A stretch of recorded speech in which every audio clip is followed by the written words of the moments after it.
Great stuff. Now please welcome the writer-director of Tyrannosaur, Mr. Paddy Considine. And one of the stars of the movie, Eddie Marsan.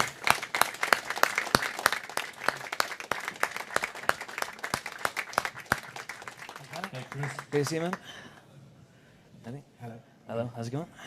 Paddy, let's talk about what Tyrannosaur is, because people may not know. We've just seen the trailer, but can you give them an idea of the film in a broader scope? Yeah. Oh God. Put you on the spot. Yeah, Tyrannosaur. I suppose is a people have described it as a pretty tough film, but I always wanted the film to be a love story, sort of about two people from two different ends of society, if you like, who sort of form a kind of companionship. Become soulmates, if you like, because they're both living with sort of fears and difficulties of their own.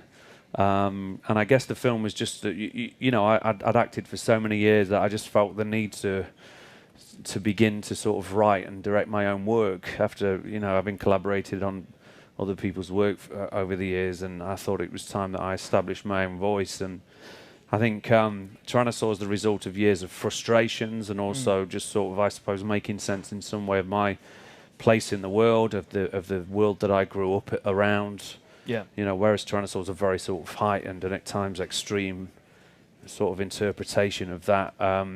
I guess it was, because you write it, I guess it's your voice coming from a place of expression, and I think I was just trying to make sense of a lot of things. And Eddie, can you talk about your character and tell us who he is? And I played the character of James, who's married to Olivia, and he's not going to win the Husband of the Year competition. He's abusive, and he's a control freak, and in a sense, he's the secret that Olivia keeps quiet. And where did you two guys meet? Because I know, Paddy, you'd met Olivia on Hot Fuzz, of all movies. So you met Eddie on Red Riding, I presume? Or? Yeah, we were just saying that the first time I saw Eddie was on Frith Street, and swinging around a lamppost. We just happened to pass each other, and there was an awkward sort of, I know you, and we just crossed paths, and I rang my wife and said, I think I've just walked past Eddie Marsan, but it was on Red Riding. I mean, I was aware of Eddie's work for years, I'd seen his work and been a fan of his work, so we met on Red Riding, and when I wrote this role, I was trying to think of who would be the ideal person for it, and we didn't have a great deal of money to make the film, but I knew that I needed somebody who was quality, and because there was some difficult scenes within the relationship between Olivia and Eddie, between those two characters, it was really important to me that Olivia was comfortable with who was playing James. I didn't want anybody who was a bit obtuse and a bit method, as they like to call it. I needed a good actor who could be in control of it and really understood that there was a human being there and not a sort of a superficial monster. Yeah, absolutely. And Eddie kindly read for the role, because he didn't really have to. His the work, part's yours, essentially. His work speaks for itself. But I just needed to know how, it was going to work with Olivia, and Eddie was the first actor in at the top of the day, and it just blew everybody away. And then I had to meet another 15 actors, knowing that I'd bagged it. So you just sped read them really quickly. Got them in and out. Yeah, I gave them all time, but it was really interesting, having been on the other side of it so many times in the casting chair, going into a room, meeting people, and it's a really sort of odd process being on the other side of it, but you see how it works, because, ultimately, it's not about whether people the people who didn't get the role were good or bad, they're just not right for that role. Absolutely. I think Olivia's actually here, so please put your hands together for Olivia Colman. Sorry. That's a chair. Olivia will soon follow. Sorry. Here she is. Olivia Colman, everybody. Hi. You're late. Sorry. You're late. Sorry. Again. Were you like this on set? Or Yeah. Yep. Nice tight ship. So Olivia, can you talk about your character? And you're playing Hannah in this. Who is Hannah? Hannah is, on the face of it, a very a middle-class woman with very strong. She's a Christian, very strong faith in God, and she seems like everything is great in her world, but it's not. I think, you know, because it was based on a short film that I wrote, and when I made this short called Dog Altogether, like after I'd done it, all I really wanted to do with the short was just prove that I could tell a narrative in 15 minutes. I just looked at it really as an exercise. Yeah. Just thought, you know, you've talked about directing for so long, see if you can do it.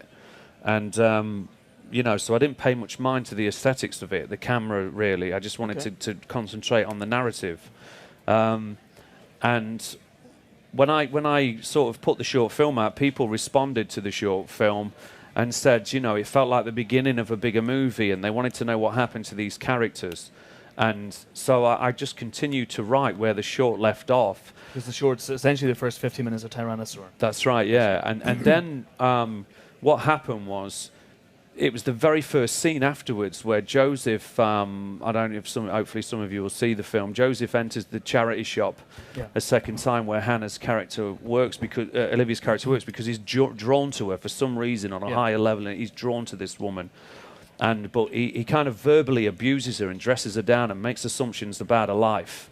You know, that she's some happy clapper cake baking, you know, charity cake, you know, charity case, and doesn't really know what life's like in the real world, as he puts it. So then that really was the point that it turned, because I remember even writing it and just thinking, okay, well, then let's see what she's living with. Let's see if you're right about that. And so the film started to play with that idea of perceptions and how we sort of make assumptions about people superficially. You know, when we meet them, we can't, we sort of can't help it.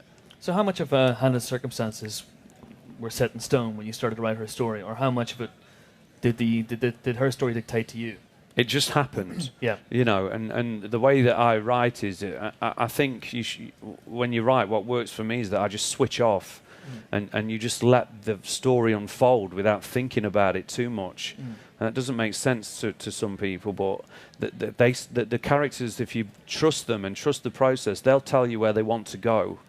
You know, they'll choose their path, and it's a bit like being a third, like you're conjuring some sort of spirits, oddly, and you're watching this little world unfold in front of you. And I didn't know that she was gonna go home and she was gonna be in a tough situation with her husband and being mentally and physically abused in any way. It just sort of happened, and then the story just took off, really.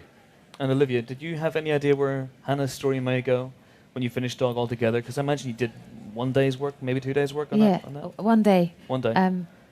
No, I didn't. I know that Paddy was thinking of another short after Dog Altogether, following Hannah's story. And so I had a little inkling of that her life wasn't quite as nice as you imagine. But no, I didn't know when we filmed Dog Altogether what her life was like. And so, I don't think. Where exactly did you spot Olivia's potential? Because you met on Hot Fuzz, which is a comedy. Yeah. Olivia, you know, you're best known for Peep Show and working with Mitchell and Webb, and this film is a bit of an awakening, a revelation for you in many ways. But did you know you had this in you? And Paddy, did you know she had it in her?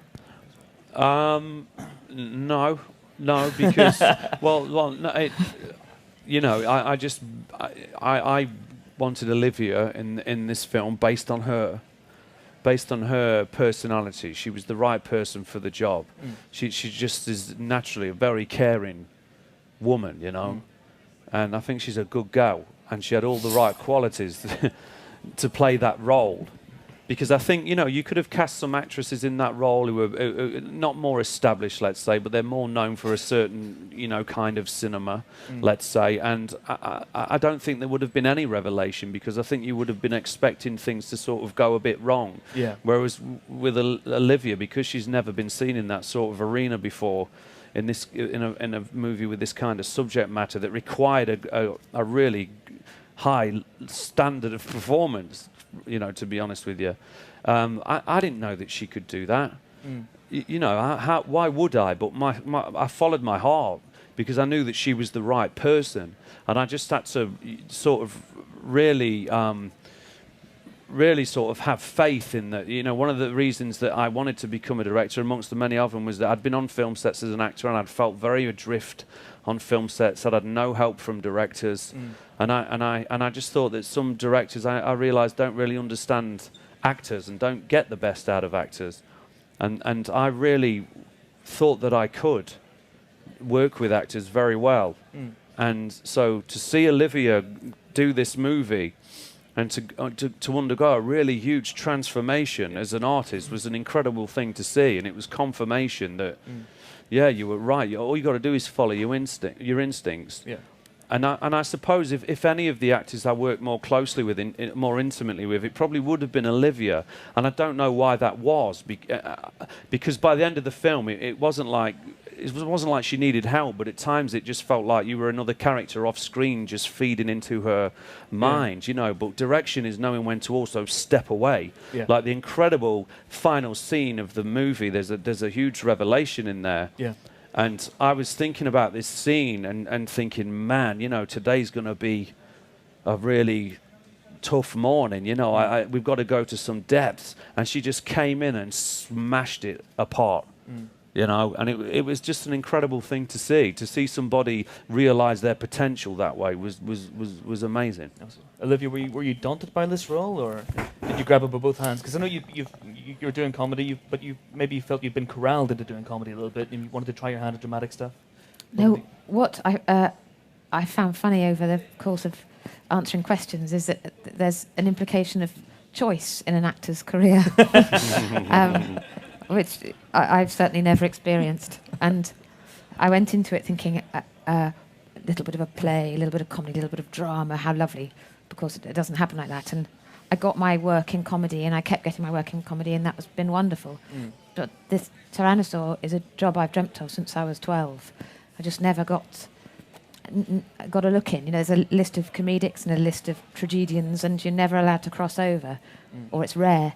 And thankfully, Paddy took a punt, you know, and so yes, I grabbed it with both hands. I would have, you know, chopped off hands to try and to get it. No one would say no to that part. It's beautiful, and the experience. I now never want to work with anyone else ever again. Just don't say that to my agent. She went like that. Or Bill Murray, who you're. Or Bill Murray. He's all right. Eddie, can you talk about working with Olivia on this? Because you came in for 5 days and, you know, played this role, which I imagine was very intense, very, very heavy role for 5 days. Can you just talk about how that experience? Well, I'd worked with Olivia before on one film before. Yeah, I think so. One film, yeah.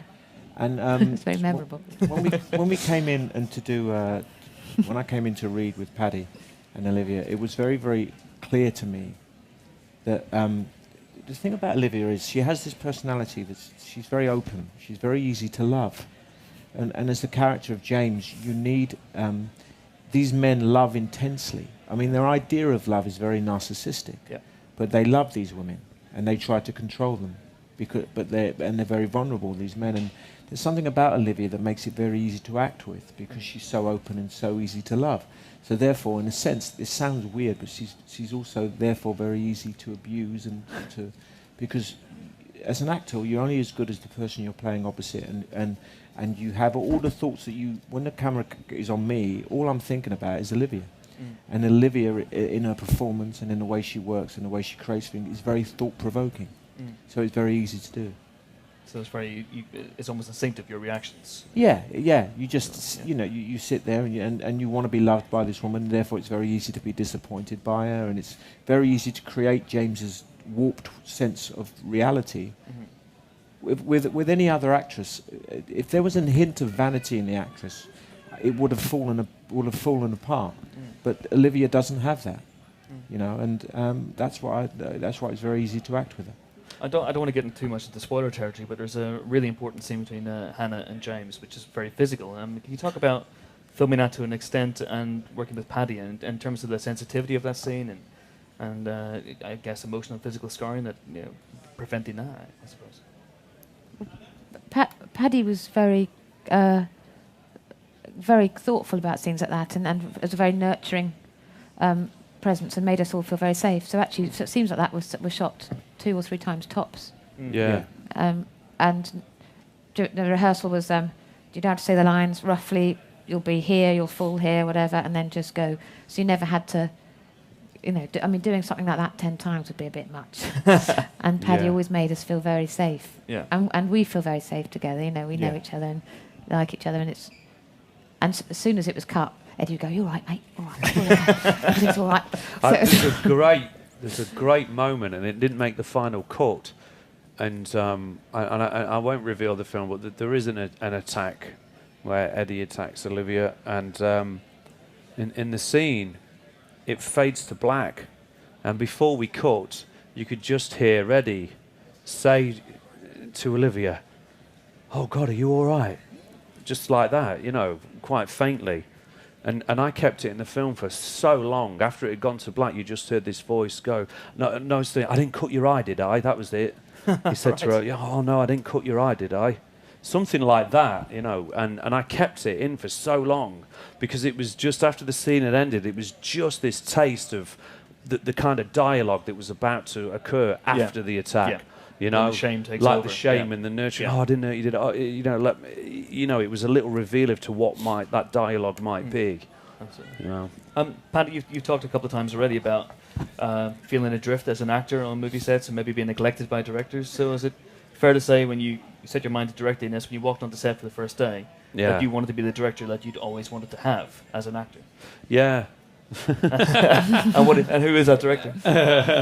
I think that I think that when I started acting, I worked with Shane Meadows, and it was the first thing I ever did, and he was my mate, and so we did weeks and weeks of workshops, and this character just developed. I didn't know what I was doing, but all I was doing was making Shane laugh. Right. But after a while, this character sprang out the bag, and it became a totally different thing. And as hard as that film is for people at times, it was a really funny character to be. And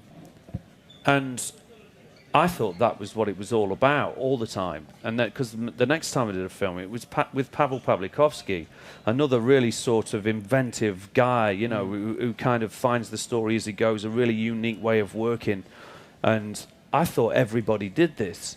The only time it felt bad for me, when I say sometimes I'm not an actor, it was just that when you go onto some films, there's none of that. It's you learn the lines and you come in and you hit the marks, and it's more of a technical exercise, and that's where I failed without all that other work.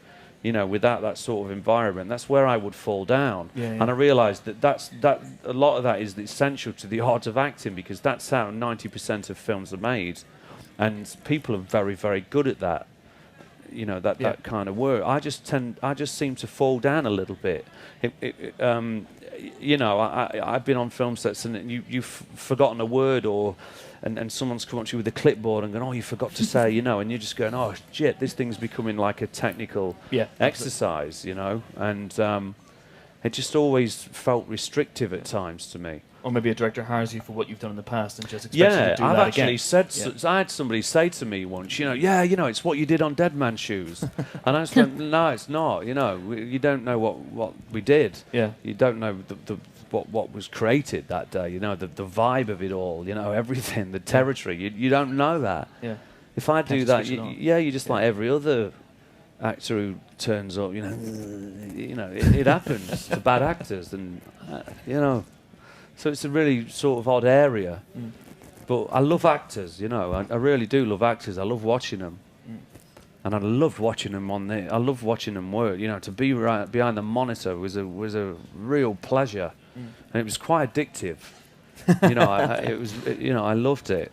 But I do think Eddie's worked with Mike Leigh and lots of directors. There are directors that do sort of I think good directors create a playground for you to be able to feel safe enough in, that if you drop something you can pick it up. Like in On the Waterfront, when I always forget the actress's name when she drops the glove, and Brando picks up the glove and starts stroking it, and it has all these beautiful connotations. Well, on some films she dropped the glove And somebody go, cut, you know, or the actors go, oh, I've got to start again, or they go, oh, that was really great, we're just going to do another, you drop the glove. Yeah. A lot of people miss the moment, Yeah. you know, and I think a good director creates the environment for you to drop the glove, you know. So Olivia and Eddie, did Paddy create the environment to drop the glove on this movie? Definitely. I mean, Paddy's one of us. He's one of our own. So this industry's it's very easy to become a director in a sense. You know, you need to. You can blag your way into becoming a director. You can have good qualifications. You can do a BBC course, and you can have a lot of ambition, and you can become a director. To become a professional actor usually takes about 10 years. You know, so when you get directed by an actor of Paddy's ability, it's fantastic because they're very clear and they know exactly what they're doing. Olivia, I guess it's sort of an attention to detail that perhaps you might not get from other directors. Yeah, well, and also the understanding of what it feels like. So, the assumption is that an actor has nerves of steel and never feels embarrassed. But I don't think that could be further from the truth. And Paddy knows what it's like to feel vulnerable. And you are, doing something in front of a crew of people, and Paddy just knowing that feeling and says the right thing, has an ability to say the right thing to the right person in the right way, and that it was lovely. It was a revelation. And were there any moments in this film, like on the Wonderfront, any happy accidents, any happy glove dropping accidents that made it in? Or I can't remember. I mean, lots of moments made it in, lots of bits and pieces, you know, and because it's about instinct, isn't it? Because you told me once you cut a 3-page monologue without even filming it. Yeah, that's right. Yeah, you know, we'd shot a wake scene in the film, and you went in the editing suite because I'm not sure about this footage because, you know, that they drop character. You can see Peter and Olivia, and you know, and I went, great, perfect. That's exactly what the scene's about. You know, this is about losing all that weight, and for once in the film, being free of all of that stuff, all that baggage.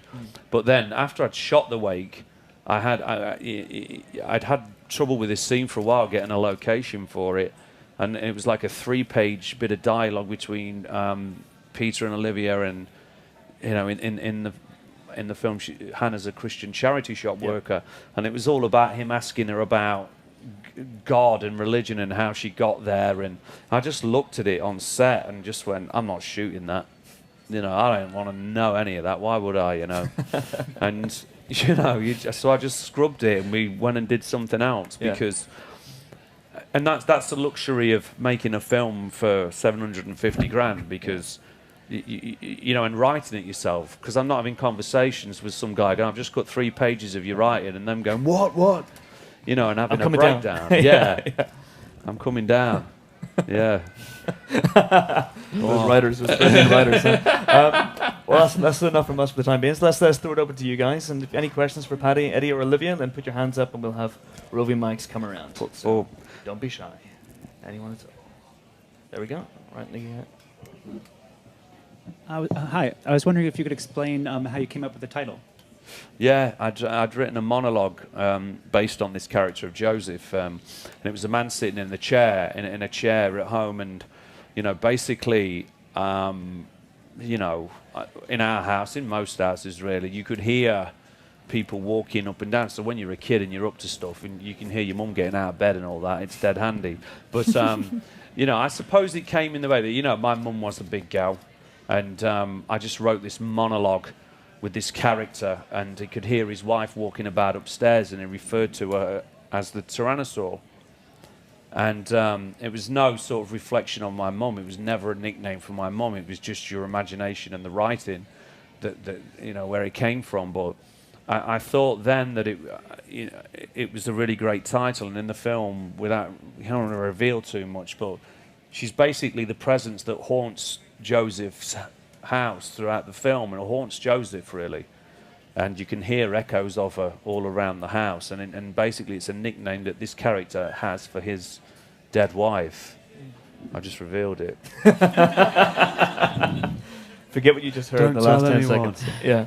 Was there ever a suggestion that you might call the film Dog altogether and continue on? I thought about it because I did. I'd said to my wife, she's a great sounding board for stuff, and if I just, she's the first person I call. She's the first person of when I met Olivia and when I found her, I found the actress. Yeah. You know, she knows every actress on the planet because she watches so much telly and what have you, you know, and film. She can watch anything. And I'd written it, and I had the script finished, and I said to her, I'm not sure about calling it Tyrannosaur. And she went, why? And I said, well, I just know that when this film's coming out and prior to release, when it starts to build, I've done this kind of circuit before as an actor. I thought all I'm going to get is, you know, where are the dinosaurs? The, you know, 12-year-old kids on YouTube going, well, there's no dinosaurs. How many times have you had the dinosaur question? Well, So you know, far? not to me From personally, wise you asses? know, but yeah, there's enough wise asses out there to know. But then you got to understand, you know, that yeah, on one hand you can understand it. You're some kid going on the net and going, oh, it sounds like a monster movie, and there's some geezer in a wife-beater vest with a big pickaxe handle in his hand. Yeah. And you're thinking, what's this about? But you know, I know for a fact now that there's some very sort of on the ball film goers out there that do appreciate a bit of ambiguity and do like things, you know, to be surprised by bits and pieces. So you know, you've got to have faith in your audience. Absolutely. And if you haven't seen Dog Altogether, is it on the internet? Or I think somebody put it on YouTube. So. it's on YouTube. It's fantastic. You should check it out. Any more questions for the guys? Right there, and then the front row here. Is there another Peep Show series? That was my next question. Hi. I just want to ask you about working with Peter Mullen and how you guys, Eddie and Olivia, how did you start to build up the characters? Like, what did you do? Did you, like, for Olivia, did you sort of look at women who were maybe domestically abused, or Eddie, did you sort of, I don't know, I'm curious to see how you sort of started to build up the characters and stuff. For me, the script, the character Hannah was such a whole person that Paddy had written that there was anything, any work beyond that was a sort of bonus, because he'd written this whole lovely person. But I did speak to a couple of women who work for Refuge, who gave me a case study, a particularly nasty case study, which I showed to Paddy, which just was so shocking. Had it been put on film, I don't think anyone would have believed it. And so what you see in Tyrannosaur is a very tame version, really, of some of the stuff we read. And just that sort of in the background, I suppose, informs you, you know, the level of fear that these people can feel. And Paddy took me to meet some friends of his you'd known for a long time. Yeah, yes. Who the woman had found God, hadn't she? Yeah, they were basically Christians, and you know, they you know, they were just good. It was good to meet them, so it could inform Olivia a bit because I don't know anything about that sort of community, really. Yeah. You know, and this woman also worked in a charity shop, but you know, a Christian charity shop. So, you know, just tiny things informed Olivia's performance. Because I remember the first day of shooting, so we were doing this wide shot, and Olivia, we went to rehearse the scene. You know, it's the first one up, and Peter's behind this clothing rail because his character hides away there from the world. And before she walks up to him, Olivia goes up to the door and puts the close sign on it. And I remember that as you went to do it, you turned to me and went, you know, is this okay? You know, look, is it? You know, I'm doing this because, you know, your friend said that that's what she does, and it was just like, do what you got to do. It's only a tiny thing, but just those little things help inform the character, inform the world. You know, they're the little pieces of texture. You know, and that's why I think it's sometimes important to go out and meet people and get on the trail a little bit, because they're only tiny things, but they inform a lot. You know. What did you do? I don't know. I used your research. Oh. I turned up and Olivia had a lot of research for me to read, so I read it, and it was good for me because I could see the lengths to which these men would go to control their wives. But then what I have to do is I have to understand why they're doing it. The trick is not to play an evil person, it's to play, there's no such thing as good or bad people, there's just unhappy people in search of happiness. So therefore I have to work out what these men do and basically trace it back. Well, how scared must they be in order to do this? And then Paddy had written such a great script that was very, very clear.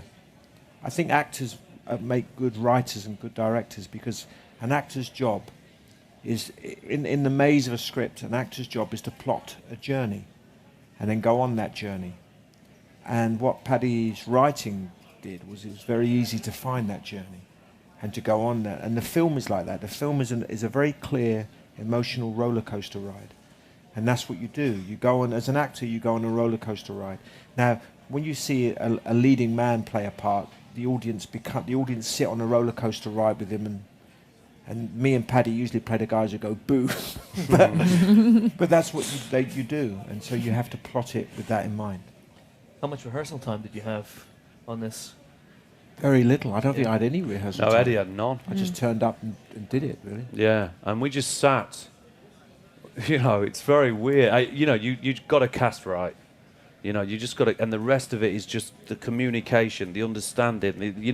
The best writing is the simple writing. It's the simple truth. You know, and we had a morning. I did a little bit of work with Samuel Bottomley, who was the little kid in the film, just to get him familiar with Peter, and just to make sure that we could get the right sort of reactions out of him we needed, and he was brilliant. And it was about making him feel safe. And Peter and Olivia, we were in Sheffield. We sat across from each other one morning, read a few scenes, and all I did was sat at the table and just had a little look either way and went, "Shall we go to the pub?" Because it was done. It was done. It really was done. So as a director, you are every actor's dream. Yeah, come on, let's go to pretty the much pub. There's a gentleman down here, right here. Hi, this is a question for Paddy and Eddie. You've both done little British films, you've done big Hollywood blockbusters. I'm kind of wondering, as an actor, which affords you more freedom? Well, in my experience, the smaller films have afforded me more freedom. And quite rightly, if you do a big film like a Bourne movie or whatever, you realise the significance of your gig. You're a very small little cog in a huge machine. But that's not to say that that little cog isn't of any importance. But it's strange for me because the Bourne movie, because Paul Greengrass shot in a real sort of low-key way, and had a big sequence in that at Waterloo Station, and it was walking amongst real commuters, and you had Matt Damon there. And nobody really knew he was there because Matt Damon works like that. He doesn't stroll to set with loads of people around him.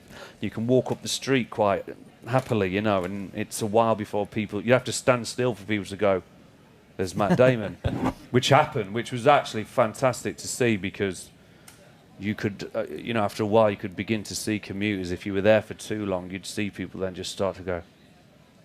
And then you'd have to go and hide upstairs for 20 minutes and let it disperse because not only are you seeing Matt Damon, you got off your train in the morning, you're seeing Matt Damon, but you're getting off the train and seeing Jason Bourne with his full gear on, around the... And it must have been so surreal for people. In Tyrac, I believe, wasn't it? But it was very...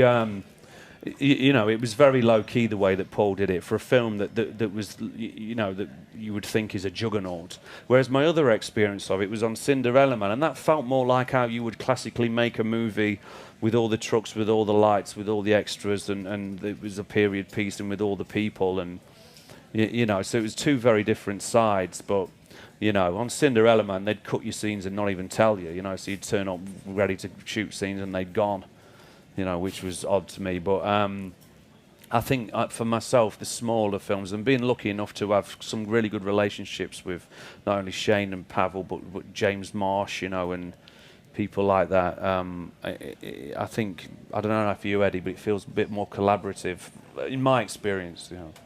Yeah, it's much more collaborative. You feel more, you have more influence. But it's just a different discipline. These big films, they're kind of like big oil tankers that are very hard to turn, and once you're on them, you're stuck on them and you've got to go with the flow.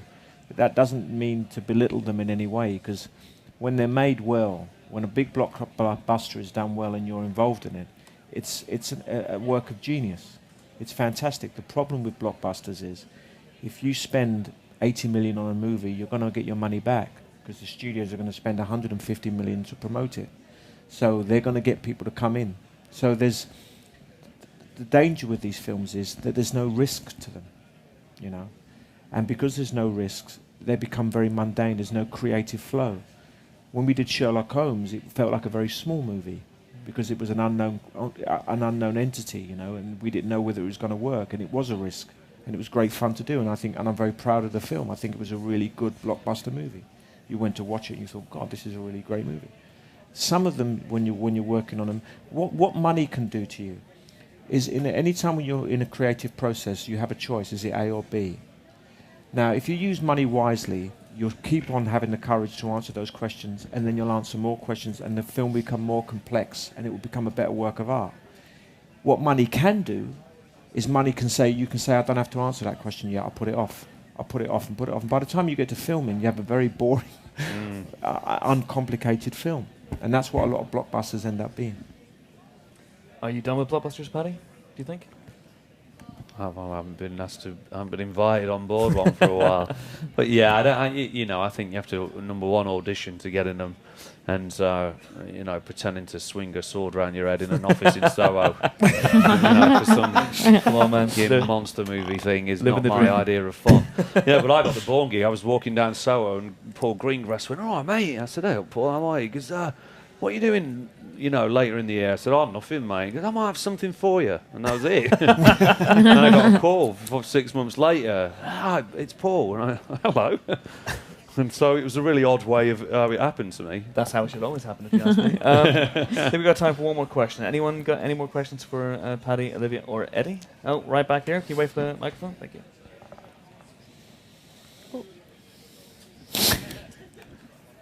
Go on, son. Yeah, I hope it, man.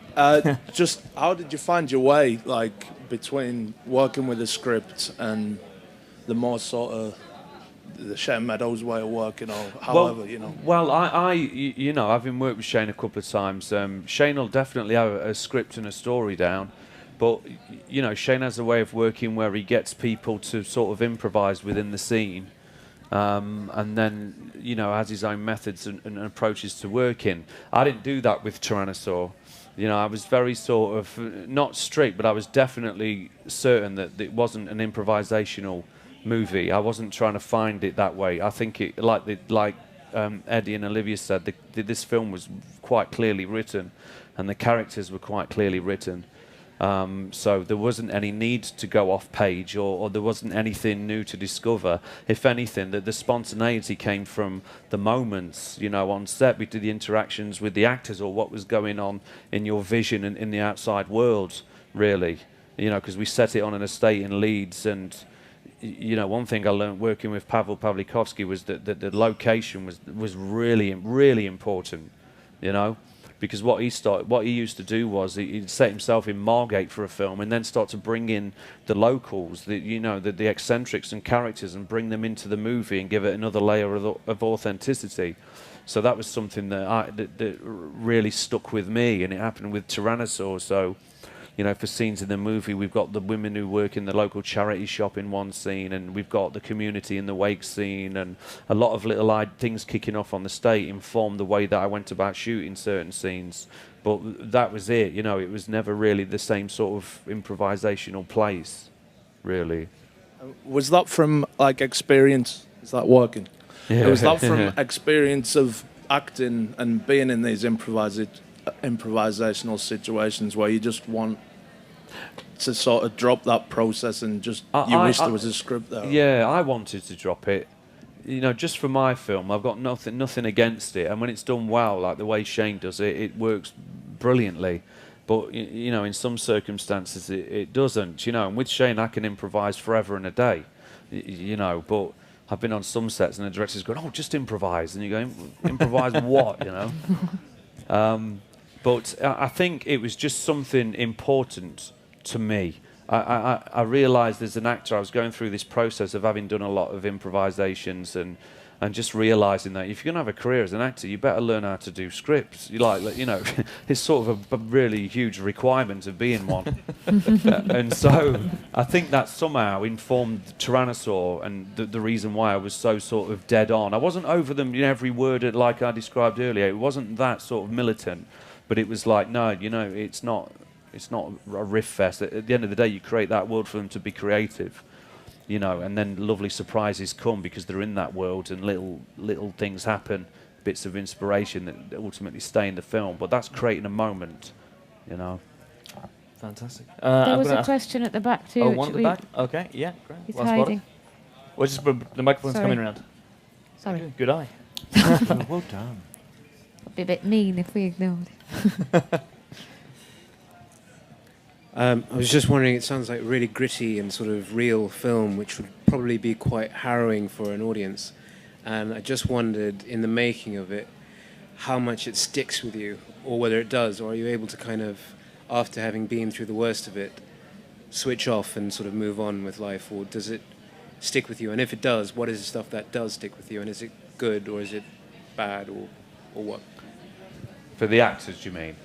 Well, no, actually, for everybody. Well, for concerned, me, it was different because I'd written it as well, and then you direct it, and obviously then you've got a whole other process of editing it and putting it together. So I lived with it for a lot longer, I suppose, and I found it a really emotional experience making Tyrannosaur. I think there was a few times that I got, you know, upset with it because I just, you know, it sounds gritty and, you know, and it's tough in moments, but ultimately I think we made a really beautiful movie, and we did manage to make a love story that does have hope, and so I always felt very emotional about it. I haven't seen it for a long time now. I might not see it ever again, I don't know, but for me it was an emotional thing, and it stayed with me for a very long time.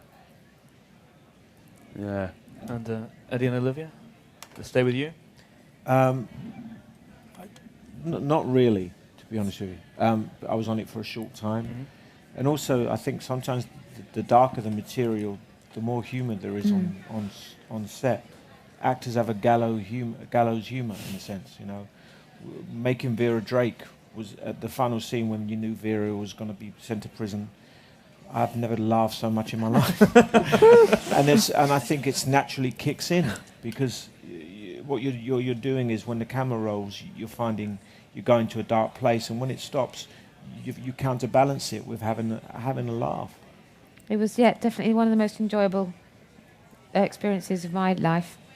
And although I felt bereft when it was finished, but I think that's because it was such a beautiful... it's only 4 weeks we were all together, and we all became incredibly close. And all the crew, we all still text each other, saying, "Have you seen this? It's ever so good. People like it." We're all getting, you know, Have you seen the poster? I've seen the poster.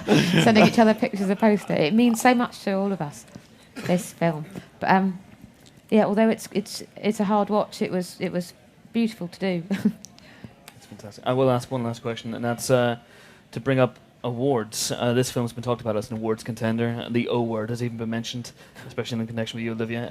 How does it make you guys feel? Yeah. Is it a surreal experience, or is it something you have no control over? So you just, you know, let that I can't even think about it because if you do, then ultimately it could lead to very huge disappointment. Right. So in my, obviously I think they're worthy of every award going. But honestly, it's such a really it's a really odd ground, all that stuff, and people get very excited, and I've seen people crushed in the final hour, and they've invested so much because they've actually been told, "You're a dead cert," you know, and they've sat there and not got it, and it's ruined their night. And I just think, you know, my victory is the film. I got this film made, and it will still be around in 10, 20 years' time, and the rest of it is a fun night out, and if people want to recognise it for awards, that's amazing, but I can't really go there. And Eddie and Olivia, do awards matter to you guys? Do you? Well, it's not my, you know, to be honest with you, this film isn't my gig. Yeah. It's Olivia and Peter's gig. And I think, you know, what I'm most pleased about in the film is that people can see Olivia do what we always knew she could do. And it's taken, in fact, it's taken an actor to cast her in that, because actors love actors, and they love the chameleon quality of actors. And the people who pigeonhole people in this industry, the people in power are the people with the opinions, not the people who create. Yeah. The people who create don't have the power. The people who have opinions have the power, and opinions are very, very limited. Yeah. And Paddy is a creative force, is an actor, and he cast Olivia. And what I'm most pleased about is seeing Olivia. It's people being able to see Olivia for what we always knew she could do. Oh, Eddie. Are you starting to look at the mantelpiece and maybe going, oh, maybe Maybe something. No, and She's won an award already Oh, of course, mate, yeah. at Sundance. At she Sundance, won. yeah, absolutely. 2 awards. You won another one somewhere, yeah? Russia, She can't I even think. remember. There's been that many. Russian won it. Yeah, they never turned up. Oh man, we'll get on it. We'll get on that one. Brilliant. That's the film's out October 7th. Thanks to Studio Canal and of course Apple. Podcast's up in a couple of days' time. But most of all, thanks to you guys for coming, and to Olivia Colman, Eddie Marsden, and Paddy Considine. Thank you very much. Thank you for coming.